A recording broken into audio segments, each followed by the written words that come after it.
بسم اللہ الرحمن الرحیم۔ حضرت ابی بن کعب کی تعلیم۔ حضرت ابی بن کعب مشہور صحابہ اور مشہور قاریوں میں ہیں۔ اسلام لانے سے پہلے لکھنا پڑھنا جانتے تھے۔ عرب میں لکھنے کا عام دستور نہیں تھا۔ اسلام کے بعد سے اس کا چرچا ہوا، لیکن یہ پہلے سے واقف تھے۔ حضور اقدس صلی اللہ علیہ وسلم کی خدمت میں حاضر رہا کروہی بھی لکھا کرتے تھے۔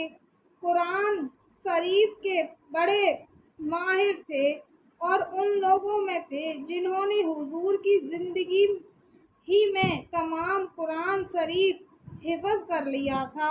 حضور کا ارشاد ہے کہ میری امت کے بڑے قاری ابی بن کعب ہیں۔ تہجد میں اٹھے راتوں میں قرآن پاک کے ختم کرنے کا اہتمام تھا۔ ایک مرتبہ حضور اقدس صلی اللہ علیہ وسلم نے ارشاد فرمایا کہ اے اللہ ذی الشان نے مجھے ارشاد فرمایا ہے کہ تمہیں قرآن شریف سناؤں۔ عرض کیا یا رسول اللہ، اللہ تعالیٰ نے میرا نام لے کر کہا۔ حضور نے فرمایا ہاں تمہارا نام لے کر کہا۔ یہ سن کر فرد خوشی سے رونے لگے۔ اے ذکر میرا مجھ سے بہتر ہے کہ اس محفل میں ہے۔ زندب بن عبداللہ کہتے ہیں کہ میں مدینہ طیبہ علم حاصل کرنے کے لیے حاضر ہوا تو مسجد نبوی میں حدیث پڑھانے والے متعدد حضرات تھے اور شاگردوں کے حلقے منفرد طور پر علیحدہ علیحدہ ہر استاد کے پاس موجود تھے۔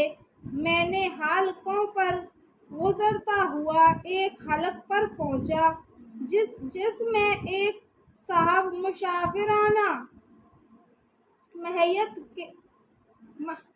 حیثیت کے ساتھ صرف 2 کپڑے بدن پر ڈالے ہوئے بیٹھے حدیث پڑھا رہے تھے۔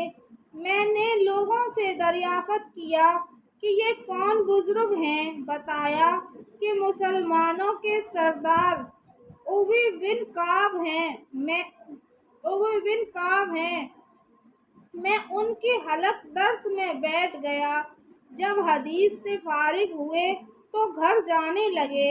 میں بھی پیچھے ہو لیا۔ وہاں جا کر دیکھا ایک پرانا سا گھر، خستہ حالت، نہایت معمولی سامان، زاہدانہ زندگی۔ حضرت ابی کہتے ہیں کہ ایک مرتبہ حضور اقدس صلی اللہ علیہ وسلم نے میرا امتحان لیا۔ ارشاد فرمایا قرآن شریف میں سب سے بڑی آیت برکت اور فضل کے اعتبار سے کون سی ہے؟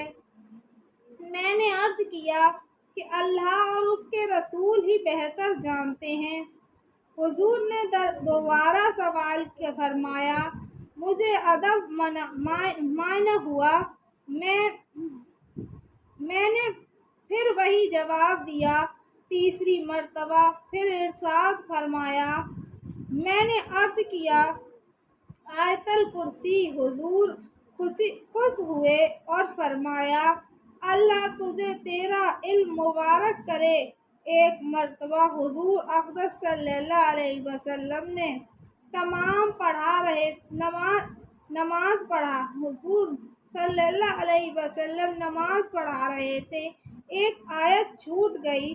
حضرت ابی نے نماز میں لقمہ دیا۔ حضور نے نماز کے بعد ارشاد فرمایا کہ کس نے بتایا؟ حضرت ابی نے عرض کیا میں نے بتایا تھا۔ حضور نے ارشاد فرمایا میرا بھی یہی گمان تھا کہ تم نے ہی بتایا ہوگا۔ یہ حضرت ابی باوجود اس علمی شغف اور قرآن پاک کی مخصوص خدمت کے حضور کے ساتھ ہر غزووں میں شریک ہوئے ہیں۔ حضور کا کوئی جہاد ایسا نہیں جس میں ان کی شرکت نہ ہو۔